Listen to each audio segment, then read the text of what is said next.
नमस्कार मित्रों, civil affairs channel में आप सभी का स्वागत है। आज हम उत्तर प्रदेश लोक सेवा आयोग यूपीपीएससी या यूपीपीसीएस अध्यायवार सॉल्व्ड पेपर्स देखेंगे, जिसमें सामान्य अध्ययन यानी जीएस पेपर 1 एवं सीसेट जीएस पेपर 2 दोनों को देखेंगे। संपादक को देख लेते हैं। प्रधान संपादक है आनंद कुमार महाजन। प्रस्तुति एवं टिप्पणीकार हैं विषय विशेषज्ञ समिति और कंप्यूटर ग्राफिक्स है बालकृष्ण त्रिपाठी और चरण सिंह। और जो इसका कार्यालय है तो प्रयागराज का कार्यालय है इसका। चर्चा की शुरुआत करते हैं। पहला हमारा 2021 का उत्तर प्रदेश पीसीएस प्रीलिम्स परीक्षा का प्रश्न पत्र है। उसका सामान्य अध्ययन हल प्रश्न पत्र अध्यायवार विश्लेषण सहित व्याख्या को देखेंगे। टॉपिक है हमारा प्राचीन इतिहास एंशियंट हिस्ट्री। तो सब टॉपिक में देखेंगे सैंधव सभ्यता इंडस वैली सिविलाइजेशन। पहला प्रश्न है, in which state of India is the Harappan civilization site Mandi situated. Harappa सभ्यता का स्थल मांडी भारत के किस राज्य में स्थित है? तो ये उत्तर प्रदेश राज्य में स्थित है। मुजफ्फरनगर उत्तर प्रदेश से लगभग 15 किलोमीटर दक्षिण में स्थित मांडी गांव हड़प्पा सभ्यता का एक नवीन स्थल है। यहाँ खेत की जुताई के दौरान भारी मात्रा में सोने के छल्ले, मिट्टी के बर्तनों के टुकड़े एवं ईंटें प्राप्त हुई हैं। 3 अलग अलग आकार प्रकार के सोने के छल्ले मिलने से ऐसा अनुमान लगाया जाता है कि इनका प्रयोग मुद्रा के रूप में किया जाता था और इस स्थल पर कोई टकसाल ग्रह रहा होगा। यहाँ पे सिक्के ढाले जाते हैं। अगला है हमारा टॉपिक बौद्ध, जैन, भागवत और शैव धर्म से related. Buddhism, Jainism, Bhagavatism and Shaivism. Which one of the following pair is not correctly matched? तीर्थंकर है, निर्वाण प्लेस है, निर्वाण स्थल है। तो ऋषभदेव का अष्टाप्रद है, नेमिनाथ का उज्जयंत है, महावीर का पावापुरी है, जबकि जो वासु पूज्य हैं इनका है चंपापुरी। तो समेत शिखर इनका नहीं है। समेत शिखर बेसिकली माना जाता है कि वहाँ पर जो जितने भी धर्मावलंबी हैं उनको सिद्धि प्राप्त हुई थी, सिद्धि क्षेत्र माना जाता है। तो ऋषभदेव अष्टापद, वासुपूज्य चंपापुरी निर्वाण स्थल, नेमिनाथ उज्जयंत निर्वाण स्थल और महावीर पावापुरी यहाँ निर्वाण स्थल है। यहाँ पे इन सबको मृत्यु की प्राप्ति हुई थी। समेत शिखर जैन धर्मावलंबियों का प्रमुख तीर्थ स्थान है। यह झारखंड राज्य के पारसनाथ पहाड़ी पर स्थित है। यह सिद्ध क्षेत्र कहलाता है। अगला है 800 से 1200 ईस्वी तक के राजनैतिक सामाजिक स्थिति। Political and social situation between 800 C to 1200 C. प्रश्न है, with reference to the Satavahana rulers which of the following statement are true? पहला है, the Satavahana kings were the nurturers of the Prakrit language. Second is public aspect of the arts got more encouragement during the Satavahana period. Select the correct answer using the given below quotes. Satavahana शासकों के संदर्भ में निम्नलिखित कथनों में से कौन सा सत्य है? सातवाहन नरेश प्राकृत भाषा के पोषक थे। सातवाहन काल में कला के लोक पक्ष को अधिक प्रोत्साहन मिला। तो इसका भी आंसर सही है, यानी दोनों सही हैं। मौर्य काल के पतन के बाद दक्कन में सातवाहनों की सत्ता स्थापित हुई। गौतमी पुत्र शातकर्णी ने इस वंश को सर्वोच्च शिखर पर पहुंचा दिया। सातवाहनों ने प्राकृत भाषा को संरक्षण दिया। सातवाहन राजा हाल ने प्राकृत भाषा में गाथा सप्तशती की रचना की। सातवाहनों ने स्थापत्य कला, चित्रकला के साथ साथ कला के लोक पक्ष को भी प्रोत्साहन दिया। अगला प्रश्न है, which one of the following is not correctly matched? हमें गलत बताना है। तो इसका डी आंसर गलत है। मलिक सरवर ख्वाजा जहां, ये मालवा से रिलेटेड नहीं है।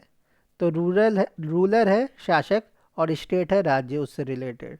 तो राणा हमीर है मेवाड़ के, राणा चुंडा है मारवाड़ के, मलिक राजा फारूकी हैं खानदेश के और मलिक सरवर ख्वाजा जहां है जौनपुर के। राणा हमीर मेवाड़, राणा चुंडा मारवाड़, मलिक राजा फारूकी खानदेश, मलिक सरवर ख्वाजा जहां जौनपुर। तो जहां से आप जौनपुर मान लीजिए। मलिक राजा फारूकी, तो फारूकी मुस्लिम नाम है तो उससे खानदेश आप इसको मिला लीजिए। राणा चुंडा हैं तो चुंडा मारवाड़ के हैं, हम राणा हमीर हैं मेवाड़ के हैं। तो ज़्यादातर राणा मेवाड़ और मारवाड़ के ही होते थे, तो इनसे आप इसको मान लीजिए। अगला है विविध miscellaneous. Match list one and list two and select the correct answer using the codes given below the list. तो इसमें आपका ए आंसर सही है, तो सूची एक को सूची दो से मिलाना है। रागमाला पुंडरीक विट्ठल रचयिता है, रागमाला के पुंडरीक विट्ठल। रस कौमुदी के रचयिता है श्रीकंठ। राग विबोध के रचयिता है सोमनाथ। और चतुर्दंडी प्रकाशिका के रचयिता है वेंकटरमन। रागमाला पुंडरीक विट्ठल, रस कौमुदी श्रीकंठ, राग विबोध सोमनाथ और चतुर्दंडी प्रकाशिका वेंकटरमन। बात करते हैं मध्यकालीन इतिहास मेडिवल हिस्ट्री की। मुगल साम्राज्य, मुगल एम्पायर। तो इसमें असर्शन रीजन देखना है आपको। असर्शन में दिया है the Mughal empire was originally as military state. Reason है the vitality of the development of the central government system depended on its military power. Hindi में देख लेते हैं। अभिकथन है ए, मुगल साम्राज्य मूल रूप से सैनिक राज्य था। रीज़न आर है कारण, केंद्रीय शासन व्यवस्था के विकास की प्राणशक्ति उसकी सैनिक शक्ति पर निर्भर थी। आंसर ए है, दोनों सत्य है और आर ए की सही व्याख्या करता है।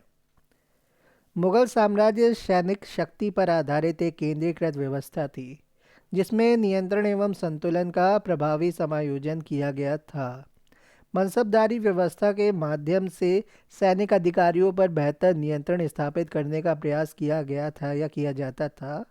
मुगल काल में सैन्य प्रशासन का प्रमुख मीर बख्शी होता था। वह व्यक्तिगत तौर पर घोड़ों के दाग तथा सैनिकों की उपस्थिति की जांच करता था। अतः प्रश्न में दोनों कथन सही हैं और कारण कथन एक दूसरे के पूरक है, यानी आर ए की सही व्याख्या करता है। अगला है मिसलेनियस में। The book Fawaid ul Fuad is the record of the conversation of Sheikh Nizamuddin Auliya. It was compiled by Fawaidul Fuad नामक पुस्तक शेख निज़ामुद्दीन औलिया की बातचीत का विवरण है। इसका संकलन किया गया था अमीर हसन सिज्जी ने। किसने किया था? अमीर हसन सिज्जी ने। फवायदुल फवाद नामक पुस्तक जो शेख निज़ामुद्दीन औलिया की बातचीत का विवरण है, इसका संकलन अमीर हसन सिज्जी ने किया था। निज़ामुद्दीन औलिया एक महत्वपूर्ण सूफी संत थे जो दिल्ली सल्तनत के साथ महत्वपूर्ण सुल्तानों के शासनकाल से संबंधित रहे थे। अगला प्रश्न है, eight which place did Raja Ranjit Singh set up the अदालत ए आला। राजा रणजीत सिंह ने किस स्थान पर अदालत ए आला का स्थापना की? तो इन्होंने लाहौर में की। राजा रणजीत सिंह ने लाहौर में अदालत ए आला की स्थापना की तथा लाहौर में ही तोप निर्माण का कारखाना खोला। रणजीत सिंह की स्थायी सेना फौज ए आइन के नाम से जानी जाती थी जो उस समय एशिया में दूसरे नंबर पे थी। राजा रणजीत सिंह अमृतसर में स्थित हरमंदिर साहब को स्वर्ण मंदिर में परिवर्तित करने वाले व्यक्ति थे। तो उन्होंने अमृतसर में स्थित जो हरमंदिर साहब है या हरि मंदिर साहब है उसको स्वर्ण मंदिर में परिवर्तित किया। आधुनिक इतिहास देखते हैं। मॉडर्न हिस्ट्री, सामाजिक सांस्कृतिक, जन जागृति, निम्न जाति मजदूर संघ, किसान आंदोलन एवं अन्य आंदोलन, ये हमारे टॉपिक होंगे इसमें। Social cultural mass awakening, lower caste workers union, farmers movement and other movement. प्रश्न है हमारा, in the context of Indian history which one of the following statement are correct regarding the Vaikom Satyagraha? It was a satyagraha against untouchability and caste discrimination. Second is Mahatma Gandhi participated in this satyagraha. भारतीय इतिहास के संदर्भ में वाइकॉम सत्याग्रह के संबंध में कौन सा कथन सही है? पहला, यह अस्पृश्यता और जातिगत भेदभाव के विरुद्ध एक सत्याग्रह था। दूसरा है महात्मा गांधी ने इस सत्याग्रह में भाग लिया था। तो इसका सी आंसर सही है, दोनों। वाइकॉम सत्याग्रह 1924 ईस्वी में केरल के त्रावणकोर में चलाया गया एक अस्पृश्यता और जातिगत भेदभाव के विरुद्ध आंदोलन था। इस आंदोलन का नेतृत्व टी के माधवन, के केलप्पन तथा के पी केशव मेनन जैसे नेताओं ने किया था। टी के माधवन, के केलप्पन, के पी केशव मेनन, इन सब ने मिलकर के इस आंदोलन का नेतृत्व किया। इस सत्याग्रह को गांधी जी ने अपना समर्थन दिया। 1925 में इस क्षेत्र का दौरा किया। प्रमुख संस्थाएं, संधियां, आयोग और अधिनियम। Major institute, treaty, commission, act. Who among the following never presided a session of Indian National Congress? निम्नलिखित में से किसने कभी भी भारतीय राष्ट्रीय कांग्रेस के किसी भी अधिवेशन की अध्यक्षता नहीं की? तो इसमें बी आंसर सही है, बाल गंगाधर तिलक। भारतीय राष्ट्रीय कांग्रेस की स्थापना 28 दिसंबर 1885 को बम्बई में हुई थी।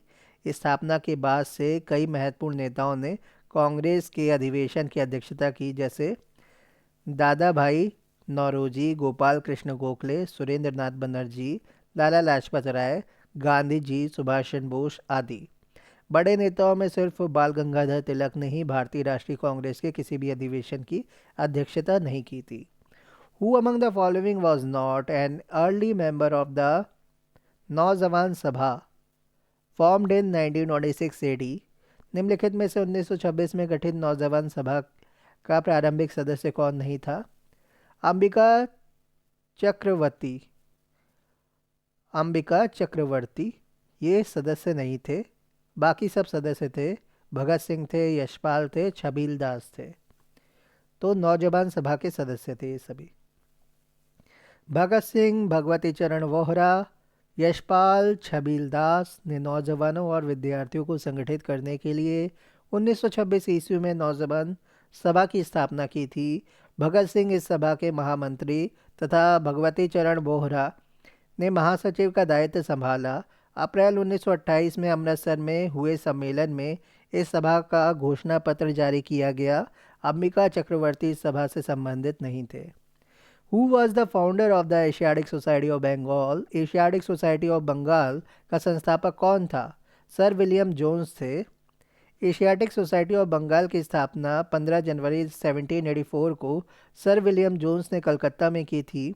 इसकी स्थापना के समय वॉरेन हेस्टिंग्स बंगाल का गवर्नर जनरल था। इस सोसाइटी की स्थापना का मुख्य उद्देश्य भारतीय प्राच्य शिक्षा, साहित्य व ग्रंथों का अनुवाद आंग्ल भाषा में करना था। Which one of the following acts of British India strengthened the Viceroy's authority over his Executive Council by substituting portfolio or departmental system for corporate functioning? British India के निम्नलिखित में से किस अधिनियम ने सामूहिक कार्यचालन के स्थान पर विभाग या विभागीय पद्धति द्वारा वायसराय की कार्यकारिणी परिषद पर उनके प्राधिकार को और अधिक बल प्रदान किया? Which one of the following acts of British India strengthened the Viceroy's authority over his Executive Council by substituting portfolio or departmental system for corporate functioning? तो इसका आंसर है answer A, Indian council act 1861, भारतीय परिषद अधिनियम 1861। British India के भारतीय परिषद अधिनियम 1861 ने सामूहिक कार्यचालन के स्थान पर विभाग या विभागीय पद्धति द्वारा वायसराय की कार्यकारी परिषद पर उनके प्राधिकार को और अधिक बल प्रदान किया। 1861 के अधिनियम के समय लॉर्ड कैनिंग भारत का वायसराय था। कैनिंग को ही भारत में विभागीय प्रणाली के आरंभकर्ता के रूप में माना जाता है। Consider the following events and arrange them into chronological order. तो पहला शारदा एक्ट, दूसरा नेहरू रिपोर्ट, तीसरा कॉन्स्टिट्यूशन ऑफ साइमन कमीशन, चौथा है दांडी मार्च। तो इसको ऑर्डर में हमें लगाना है। सही सुमेलित है। साइमन कमीशन का गठन 1927 नवंबर में, नेहरू रिपोर्ट अगस्त 1928 में, शारदा अधिनियम 28 सितंबर 1929 में और दांडी मार्च 12 मार्च 1930 में। तो सबसे पहले आए Simon commission 1927, Nehru report 1928, Sharda अधिनियम 1929, दांडी मार्च 1930।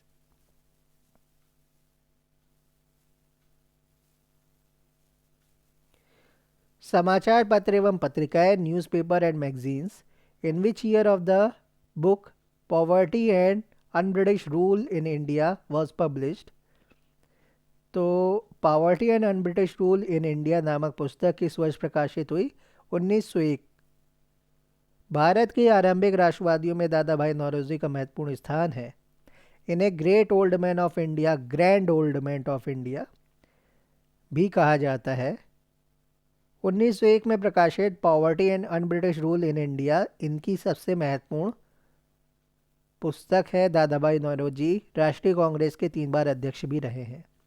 स्वतंत्रता संग्राम एवं राष्ट्रीय आंदोलन, freedom struggle and national movement, who among the following was not associated with the Kanpur conspiracy case of 1924?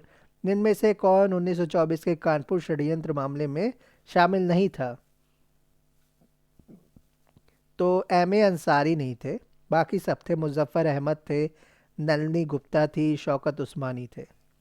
1920 के दशक में भारत में समाजवादी तथा मार्क्सवादी विचारधारा का उदय हुआ, जो रूसी क्रांति 1917 से काफ़ी हद तक प्रभावित था। 17 मार्च 1924 के कानपुर षड्यंत्र का मामला भारत में कम्युनिस्टों की क्रांतिकारी गतिविधियों से संबंधित था। कानपुर षड्यंत्र में मुजफ्फर अहमद, नलिनी गुप्ता, शौकत उस्मानी, S.A. डोंगे शामिल थे। इन सभी पर आरोप लगाया गया कि ये सभी हिंसक क्रांति द्वारा ब्रिटिश भारत की संप्रभुता के प्रतीक राजा सम्राट को पूरी तरीके से वंचित करने की मांग कर रहे थे। M.A. अंसारी कानपुर षड्यंत्र में शामिल नहीं थे।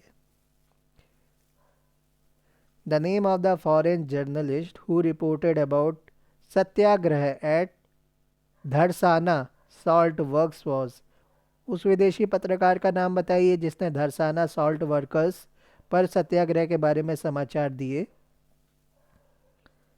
तो वेब मिलर ने दिए। सविनय अवज्ञा आंदोलन 1930 ईस्वी के दौरान सरोजनी नायडू, इमाम साहब और मणिलाल के नेतृत्व में 21 मई 1930 ईस्वी को लगभग 25,000 स्वयंसेवकों ने धरसाना नामक नमक कारखाने पर धावा बोला, जहां इन्हें लाठियों से पीटा गया। इस भयावह तस्वीर का उल्लेख अमेरिका के न्यू फ्रीमेन अखबार के पत्रकार वेब मिलर ने किया है। मिसेलेनियस विविध प्रश्न है, arrange the following foreign travellers in chronological order of their arrival in India. नाम है William Hawkins, Ralph Fitch, sir Thomas Roe, Nicholas Downton. तो रॉल्फ फिच आए 1583 में सबसे पहले, फिर आए विलियम हॉकिंस 1608 में, फिर निकोलस डाउनटन आए 1613 में, सर थॉमस रो आए अंतिम 1614 में। Ralph Fitch, William Hawkins, Nicholas Downton, sir Thomas Roe. Ralph Fitch, William Hawkins, Nicholas Downton, sir Thomas Roe. तो रो सबसे अंतिम थे, फिच सबसे पहले थे, फिच के बाद हॉकिंस, फिर डाउन हो गए डाउनटन, निकोलस डाउनटन, फिर उसके बाद रो आ गए। भारत का भूगोल, इंडियन ज्योग्राफी देख लेंगे। भौतिक संरचना, अपवाह तंत्र, मानव भूगोल, physical structure, drainage system, human geography. Given below are the two statements. One is labeled as assertion and other is the reason. Assertion A, Teesta river was earlier a tributary of Ganga, now it is a tributary of Brahmaputra. Reason are river capturing is a major feature of Himalayan river. तो कथन कहता है तीस्ता नदी पहले गंगा की सहायक नदी थी, आजकल वह ब्रह्मपुत्र की सहायक नदी है। कारण आर कहता है नदी अपहरण हिमालय की नदियों का एक प्रमुख गुण है। तो इसमें एक कथन सत्य है, ए और आर दोनों सही हैं और आर एक ही सही व्याख्या करता है। नदी अपहरण हिमालय की नदियों का एक प्रमुख गुण है। इसका सर्वोत्तम उदाहरण तीस्ता नदी है, जो पहले गंगा की सहायक नदी थी, परंतु 1787 के आकस्मिक बाढ़ में तीस्ता नदी ने अपना मार्ग बदलकर वर्तमान में ब्रह्मपुत्र की सहायक नदी है। तीस्ता नदी ब्रह्मपुत्र की सबसे पश्चिमी दाहिनी तट की सहायक नदी है, जो कंचनजंगा से निकलकर दार्जिलिंग की पहाड़ियों से प्रवाहित होते हुए आगे बढ़ती है, जिसमें रांगपो, संगीत, तथा सेबक जैसी सहायक नदियां आकर मिलती हैं।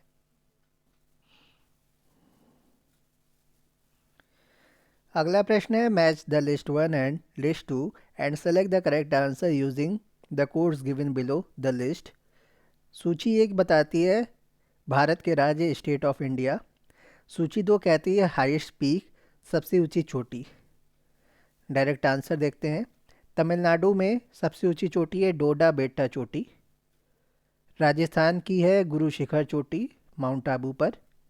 नागालैंड की है सारामती चोटी और मध्य प्रदेश की है धूपगढ़ चोटी। आगे बढ़ते हैं। Largest saline water lake in India is, Bharatvarsh में खारे पानी की सबसे बड़ी झील है सांभर झील है। उड़ीसा राज्य में स्थित भारत की सबसे बड़ी खारे पानी की झील चिल्का है। चिल्का एक लगून झील है जो झींगा मछली के उत्पादन के लिए प्रसिद्ध है। सांभर झील राजस्थान में जयपुर से 60 किलोमीटर की दूरी पर स्थित है। भारत की अंतः स्थल वृहत्तम खारे पानी की झील है जहां पर नमक का उत्पादन किया जाता है। लोनार झील महाराष्ट्र के बुलढाणा या बुलढाना जिले में स्थित ज्वालामुखी उल्कापात द्वारा निर्मित झील है। लोनार झील कहाँ पर है? महाराष्ट्र के बुलढाना में। वुलर झील वुलर लेक जम्मू कश्मीर संघ राज्य क्षेत्र यूनियन टेरिटरी में स्थित है। भारत की सबसे बड़ी ताजे पानी की झील है वुलर झील। यह झेलम नदी पर निर्मित गोखुर झील का उदाहरण है। आयोग ने इस प्रश्न का उत्तर बी माना है जो कि असत्य है। जो क्लास 9 की एनसीईआरटी है उसमें भारत की सबसे बड़ी खारे पानी की झील चिल्का झील दर्शाई गई है। Which one of the following rivers is not the part of Indian Ganga river basin? निम्नलिखित में से कौन सी एक नदी भारतीय गंगा नदी बेसिन का हिस्सा नहीं है? तो हमें गलत बताना है। जोंक रिवर नहीं है, जोंक नदी नहीं है। कौन कौन सी है? पुनपुन है, अजॉय है या अजय है और जलांगी है। जोंक नदी भारतीय गंगा नदी बेसिन का हिस्सा नहीं है। यह महानदी की सहायक नदी है। इसका उद्गम सोनबेरा पठार उड़ीसा से होता है। इसका प्रवाह क्षेत्र उड़ीसा के नुआपाड़ा और बरगढ़ जिला तथा छत्तीसगढ़ के महासमुंद और बलौदा बाजार का क्षेत्र है। नुआपाड़ा और बरगढ़ जिला है उड़ीसा का और छत्तीसगढ़ का महासमुंद और बलौदा बाजार का क्षेत्र है। अन्य पुनपुन नदी, अजय नदी और जालांगी नदी गंगा नदी बेसिन का हिस्सा है। Which of the following is the largest lagoon lake situated on the east coast of India? निम्नलिखित में से भारत के पूर्वी तट पर स्थित सबसे बड़ी लगून झील कौन सी है? तो यह चिल्का झील। भारत के पूर्वी तट पर स्थित सबसे बड़ी लगून झील है चिल्का, उड़ीसा स्थित झील। इसे वर्ष 1981 में रामसर स्थलों की सूची में शामिल किया गया था। यह झील उड़ीसा के तीनों जिलों पुरी, खुर्दा और गंजाम जिलों में विस्तृत किया गया है। पुलिकट झील आंध्र प्रदेश तथा तमिलनाडु की सीमा पर स्थित खारे पानी की झील है। कुलेरू झील का संबंध आंध्र प्रदेश से है तथा किलीवेली झील का संबंध तमिलनाडु राज्य से है। मानसून वन मिट्टी सिंचाई परियोजनाएं कृषि, monsoon forest soil irrigation project and agriculture. Which of the following is not correctly matched? तो इसमें डी आंसर है। यह है बूढ़ा घाघ जलप्रपात कांची नदी पर है, ये गलत है। बूढ़ा घाघ जलप्रपात बूढ़ा नदी पर स्थित है। कौन सी नदी? बूढ़ा नदी। बूढ़ा घाघ जलप्रपात है बूढ़ा नदी पर स्थित है। यह झारखंड का सबसे ऊंचा जलप्रपात है। कांची नदी पर स्थित दशम जलप्रपात है। ये दोनों जलप्रपात झारखंड में स्थित हैं। तो बूढ़ा घाघ जो जलप्रपात है यानी वाटरफॉल है, ये बूढ़ा नदी पर है, झारखंड का सबसे ऊंचा जलप्रपात है। कांची नदी पर दशम जलप्रपात है, दोनों ही झारखंड में है। जबकि अन्य है हुंडरू जलप्रपात सुवर्ण रेखा नदी झारखंड। तो हुंडरू देखिए, सुवर्ण रेखा नदी झारखंड। दूसरा है चचाई जलप्रपात बीहड़ नदी मध्य प्रदेश। तो चचाई जलप्रपात यहाँ पे वाटरफॉल देख रहे हैं आप, बीहड़ रिवर पर है। तीसरा है धुआंधार जलप्रपात, नर्मदा नदी पर है। तो मध्य प्रदेश में ही है नर्मदा। तो धुआंधार आप देख रहे हैं, धुआंधार वाटरफॉल, ये नर्मदा रिवर पर है।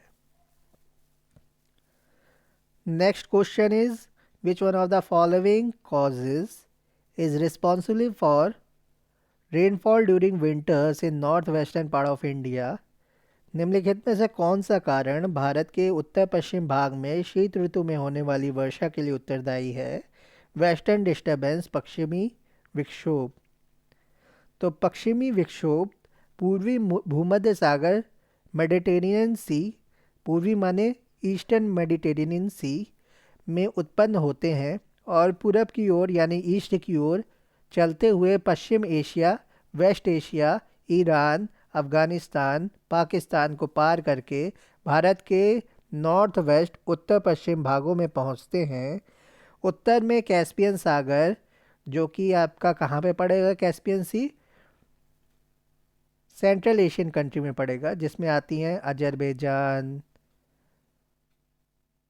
उज्बेकिस्तान, कजाकिस्तान, तुर्कमेनिस्तान, किर्गिस्तान, ये सारी कंट्रीज़ आती हैं। शायद ये तजिकिस्तान से नहीं लगता, बाकी सारी कंट्रीज से लगता है। और आर्मेनिया, अजरबैजान, ये सारी कंट्री, रशिया, ये सब किसका पार्ट है? कैस्पियन सी का पार्ट है, कैस्पियन कंट्रीज़ कहलाती हैं। उत्तर में कैस्पियन सागर तथा दक्षिण में ईरान की खाड़ी से गुजरते समय ये आर्द्रता ग्रहण कर लेते हैं। पश्चिमी जेट प्रवाह, जिसको हम कहते हैं जेट स्ट्रीम, इन अवदाबों को भारत की ओर उन्मुख करने में महत्वपूर्ण भूमिका निभाते हैं, जिससे ये शीतकाल में पंजाब, हरियाणा, दिल्ली तथा पश्चिमी उत्तर प्रदेश और उत्तरी भारत के मैदानों में कुछ वर्षा करते हैं, जो रबी की फसल, गेहूं प्रमुख है, तो रबी की फसल के लिए लाभदायक है। जैसे रबी है, सूरज को रिप्रेजेंट करता है रवि, तो सूरज पीला होता है, उसी की तरीके से आप मान लीजिए गेहूं पीला होता है, तो गेहूं एक रबी की फसल है। खनिज शक्ति संसाधन एवं उद्योग व व्यापार, mineral power resources industry and trade. Match list 1 and list 2। List 1 बताती है मिनरल एक्सप्लोरेशन एजेंसी, खनिज अन्वेषण अभिकरण, और उसके हेडक्वार्टर। लिस्ट 2 बताएंगे मुख्यालय।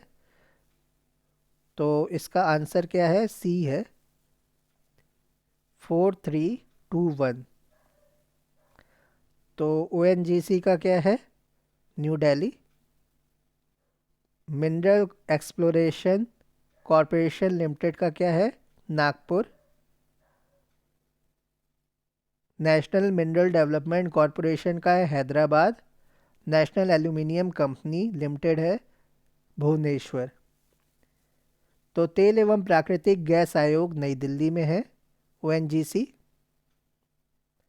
खनिज अन्वेषण निगम लिमिटेड नागपुर, राष्ट्रीय खनिज विकास निगम हैदराबाद, और राष्ट्रीय एल्यूमिनियम कंपनी लिमिटेड नालको आपका भुवनेश्वर में है।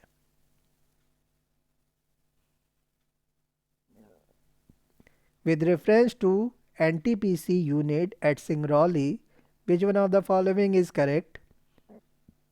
तो सिंगरौली यूपी एमपी के बॉर्डर में पड़ता है। First is it is situated in northern part of Chhattisgarh state. Second is it is NTPC's oldest unit. तो एनटीपीसी की सिंगरौली स्थित इकाई के संदर्भ में निम्नलिखित में से कौन से कथन सही है? यह छत्तीसगढ़ राज्य के उत्तरी भाग में स्थित है, यह एनटीपीसी की सबसे पुरानी इकाई है। तो इसका बी केवल 2 सही है। एनटीपीसी देश की अग्रणी विद्युत उत्पादक सार्वजनिक क्षेत्र की प्रमुख कंपनी है। एनटीपीसी की सिंगरौली स्थित इकाई की स्थापना 1977 में हुई। सिंगरौली क्षेत्र मध्य प्रदेश के सीधी और उत्तर प्रदेश के सोनभद्र जिले में विस्तारित है। इस क्षेत्र में 3 सुपर ताप विद्युत संयंत्र परियोजनाएं हैं, सिंगरौली, विंध्याचल और रिहंद। सिंगरौली तथा रिहंद संयंत्र उत्तर प्रदेश के सोनभद्र जिले में है, जबकि विंध्याचल संयंत्र मध्य प्रदेश के सीधी और सिंगरौली जिले में है। इन्हें रिहंद जलाशय तथा नॉर्दर्न कोलफील्ड कंपनी लिमिटेड द्वारा पानी व कोयले की आपूर्ति की जाती है। यह एनटीपीसी की सबसे पुरानी इकाई है। इसके बाद हम देखेंगे वर्ल्ड जियोग्राफी, विश्व का भूगोल, स्थल मंडल, लिथोस्फीयर।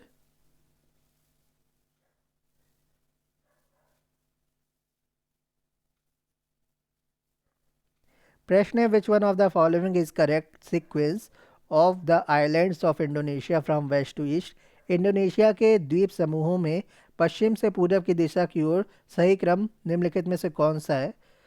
तो इसका बी आंसर सही है, सुमात्रा, फिर जावा, फिर बाली, फिर लॉम्बोक।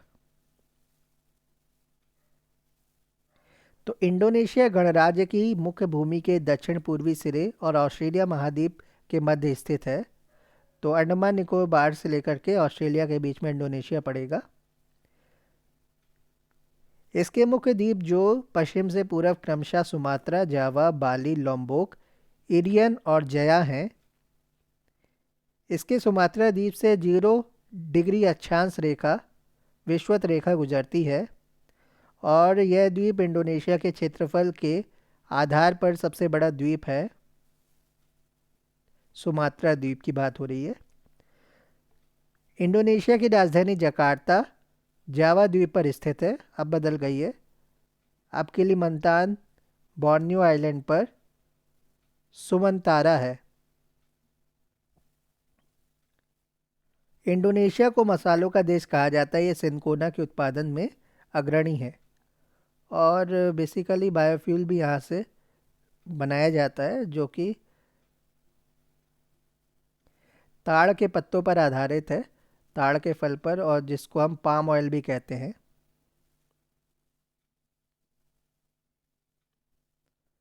विच one of the following countries is not located on the bank of Black Sea. निम्नलिखित में से कौन सा काला सागर देश के तट पर स्थित नहीं है? कौन सा देश काला सागर के तट पर स्थित नहीं है? कौन सा देश? Which country is not located at the position of Black Sea. तो इसमें सीरिया नहीं है, बाकी टर्की, जिसको तुर्की कहते हैं, जॉर्जिया और बुल्गारिया, ये सारी कंट्रीज़ आपकी ब्लैक सी कोस्ट पर पड़ेंगी। काला सागर के तट पर सीरिया स्थित नहीं है। काला सागर के पश्चिम में बुल्गारिया, रोमानिया, उत्तर पूर्व में रूस और यूक्रेन, दक्षिण में तुर्की है। काला सागर के पूर्व में जॉर्जिया तथा कॉकेशस पर्वतमाला स्थित है। बाकी यूक्रेन, मालदोवा, ये सारे यूरोपियन कंट्रीज़ भी स्थित है। नोबी तथा कांतो, नोबी और कांतो मैदान निम्नलिखित में से किस देश में है? Nobi and Kanto plains are located in which of the following countries? Japan में है। नोबी और कांतो मैदान जापान में स्थित है। नोबी का मैदान होन्शु द्वीप पर है। यह तृतीय सघनतम जनसंख्या वाला क्षेत्र है। नगोया इस प्रदेश का बृहत्तम नगर है। नगोया प्रोटोकॉल के बारे में आपने सुना होगा। नोबी मैदान क्षेत्र में चावल और सब्जियों की खेती होती है। कांतो मैदान होन्शु द्वीप के मध्य में स्थित है। टोक्यो शहर इसी मैदान में स्थित है। कांतो मैदान होन्शु द्वीप के मध्य में है और कांतो में ही आपका टोक्यो मिलेगा, और जो आपका नोबी है, नोबी में आपको नगोया मिलेगा। अगला है लिस्ट 1 को लिस्ट 2 से आपको मिलाना है। वॉल्केनिक माउंटेन्स है और उसके देश कंट्रीज़ हैं। आंसर देखते हैं। माउंट रेनर है यूएसए में, माउंट एटना है इटली, एटना से इटली, माउंट पेरिकुटीन है मैक्सिको, पेरिकुटीन, माउंट एपो है फिलीपींस में। तो एपो फिलीपींस में है, पेरिकुटीन कहाँ पर है? मैक्सिको में, एटना है इटली, रेनर है USA. With reference to the Socotra Island, which of the following statement are correct? It is an island of Oman situated in Arabian Sea. It was designated as a World's Natural Heritage Site by UNESCO in 2008. Socotra द्वीप के संबंध में निम्नलिखित में से कौन सा सत्य है कथन? यह ओमान का एक द्वीप है जो अरब सागर में स्थित है। इसे 2008 में यूनेस्को द्वारा विश्व प्राकृतिक विरासत स्थल के रूप में नामित किया गया था। तो केवल 2 सही है। सोकोत्रा द्वीप अरब सागर में अदन की खाड़ी के पास स्थित यमन का एक द्वीप है। तो यहाँ पे सोकोत्रा के पास ही माना जाता है कि सोकोत्रा देवी थी, गुजरात की देवी जिनकी पूजा होती थी, उसी के नाम पर सोकोत्रा द्वीप का नाम पड़ा है। यह जैव विविधता की दृष्टि से अत्यंत समृद्ध है। इसे वर्ष 2008 में यूनेस्को द्वारा विश्व प्राकृतिक विरासत स्थल के रूप में नामित किया गया था। यूनेस्को की स्थापना वर्ष 1945 में हुई थी। इसका मुख्यालय पेरिस में स्थित है यूनेस्को का।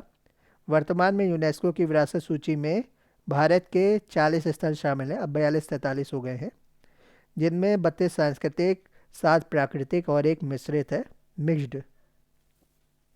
विच one of the following island is not located in Caribbean Sea? तो निम्नलिखित में से कौन सा द्वीप कैरेबियन सागर में स्थित नहीं है? तो मडीरा नहीं है, बाकी ग्रेनाडा है, ग्रैंडा कहते हैं इसे, मॉन्टसेराट है, मॉन्टसेराट, और एंगुइला, एंगुइला, ये तीनों हैं।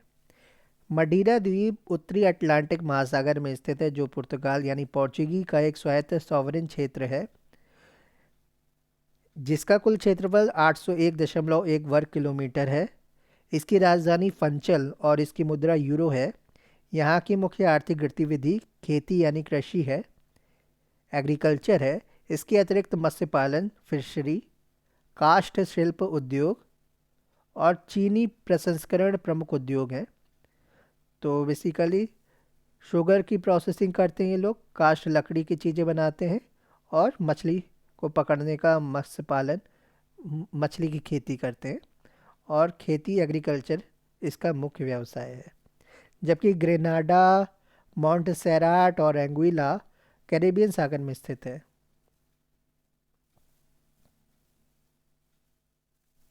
अब देखेंगे हाइड्रोस्फीयर जलमंडल with reference to the Mekong river, which one of the following statement are correct? Mekong rises in Tibet Plateau. Mekong Delta is situated in southern Cambodia, southern Cambodia. Mekong नदी के संदर्भ में निम्नलिखित में से कौन सा कथन सही है? मेकांग का उद्गम तिब्बत के पठार से है। मेकांग का डेल्टा दक्षिण कंबोडिया में स्थित है। तो इसमें केवल एक सही है, मेकांग का उद्गम तिब्बत के पठार से है। तो ये गिरती कहाँ पर है? ये वियतनाम में जाके गिरती है। दक्षिण पूर्व एशिया की सबसे बड़ी नदी मेकांग है, जिसे दक्षिण पूर्व एशिया का डैन्यूब तथा दक्षिण पूर्व एशिया की गंगा भी कहते हैं। मेकांग नदी का उद्गम तिब्बत के पठार से होता है। यहाँ से आगे बढ़कर यह म्यांमार, लाओस, थाईलैंड, लाओस एवं कंबोडिया, लाओस की मध्य सीमा बनाती है। तो म्यांमार लाओस की सीमा बनाएगी, थाईलैंड लाओस की बनाएगी, और कंबोडिया लाओस की बनाएगी। इसकी सहायक नदी मीनाम के साथ मीनाम मेकांग डेल्टा वियतनाम में हो ची मिन्ह सिटी के निकट दक्षिणी चीन सागर में है, साउथ चाइना सी में। वायुमंडल, atmosphere, which one of the following pairs is not correctly matched? तो इसमें नेम ऑफ लोकल विंड है, स्थानीय पवनों के नाम, और प्लेसेस यानी स्थान है। तो इसमें डी आंसर है जो गलत मैच है। शामल जो है वो ऑस्ट्रिया में नहीं है। शामल कहाँ पे मिलेगा आपको? अरब, ईरान और इराक में मरुस्थलीय क्षेत्र की गर्म हवा है शामल। तो अरेबियन पेनिनसुला में मिलेगा, ईरान में, इराक में मिलेगा। बात करते हैं लिवेश की। लिवेज है आपको स्पेन में मिलेगी। है brick filter, brick fielder, brick fielder Australia में मिलेगी, ब्रिक फिल्डर। और ब्लैक रोलर ये आपको नॉर्थ अमेरिका में मिलेगी। आर्थिकी, भूगोल, economic geography. Non renewable source of energy is एक अनवीनीकृत ऊर्जा का स्रोत है, पेट्रोलियम है। और जो नवीनीकृत रिन्यूएबल एनर्जी सोर्सेज है, सोलर एनर्जी है, विंड एनर्जी है, बायोगैस है। एक गैर नवीकरणीय या अनवीनीकृत ऊर्जा संसाधन वह संसाधन है जिसे मानव समय के ढांचे के अनुसार सार्थक ढंग से सतत आर्थिक निकासी के लिए एक पर्याप्त दर से या एक पर्याप्त दर पर उसे नवीनीकृत नहीं कर पाता है, जैसे कोयला, पेट्रोलियम और प्राकृतिक गैस। नवीनीकरणीय ऊर्जा संसाधन वे संसाधन हैं जो कभी ख़त्म नहीं होंगे तथा जो पर्यावरण प्रदूषण से मुक्त और अक्षय होंगे। नवीनीकरणीय ऊर्जा के प्रमुख स्रोत है solar energy, wind energy, tidal energy, geothermal energy, biomass energy. सौर ऊर्जा, पवन ऊर्जा, ज्वारी ऊर्जा, भूतापी ऊर्जा, बायोमास ऊर्जा आदि हैं। Which one of the following is not a major cocoa producer country? Cocoa का प्रमुख उत्पादक देश नहीं है। कौन सा नहीं है? लातविया नहीं है। लातविया कौन सी कंट्री? बाल्टिक कंट्री है। ये रूस से अलग हुई थी, यूएसएसआर से अलग हुई थी, सोवियत रूस से। अब नाटो की कंट्रीज़ में गिनी जाती हैं। लातविया, लिथुआनिया, ये सारी कंट्रीज़ है, एस्टोनिया। बाकी देख लेते हैं, कैमरून है, घाना है, आइवरी कोस्ट है, ये सारी कोको वाली कंट्री है। कोको के प्रमुख उत्पादक देश आइवरी कोस्ट है, घाना है, इंडोनेशिया, नाइजीरिया, कैमरून आदि हैं। उष्णकटिबंधीय वनों में ककाओ नामक वृक्ष उगते हैं, ककाओ नामक वृक्ष उगते हैं, जिनके फलों के बीजों को कोको कहते हैं। इसके वृक्ष का मूल स्थान लैटिन अमेरिका और का उष्णकटिबंधीय भाग है। कोको दो प्रकार के होते हैं, क्रिडलो साउथ अमेरिका में और फोरेस्टो अफ्रीका में। लातविया की प्रमुख फसल राई है। अब मानव भूगोल मानचित्रावली देख लेते हैं, human geography and mapping. Which one of the following pair is not correctly matched? तो इसमें अलास्का, कोरियाक ट्राइब है अलास्का की। स्थान और जनजाति, प्लेस और ट्राइब देखना है, तो ये गलत है। सही देख लेते हैं, बोर्नियो की है पुनान जनजाति। अरब मरुस्थल, अरब डिजर्ट की है रुवाला जनजाति। स्वीडन एंड फिनलैंड की है लैप्स जनजाति। तो बोर्नियो की पुनान, अरब मरुस्थल की रुवाला, स्वीडन तथा फिनलैंड की लैप्स। कोरियाक पूर्वोत्तर साइबेरिया यानी रूस, रशिया के चुकची समुदाय की जनजाति है। कोरियाक चुकची समुदाय की जनजाति है, जो कि पूर्वोत्तर यानी नॉर्थ ईस्ट रशिया का पार्ट है। ये लोग प्रायः चुकोट को कमचटकन भाषा बोलते हैं। तो कामचाटका पेनिनसुला है, वहाँ पे पड़ती होगी ये। तो ये चुकोट को कमचटकन भाषा बोलते हैं ये लोग। इसके बाद जनसंख्या और नगरीकरण है, इसको हम बाद में देखेंगे।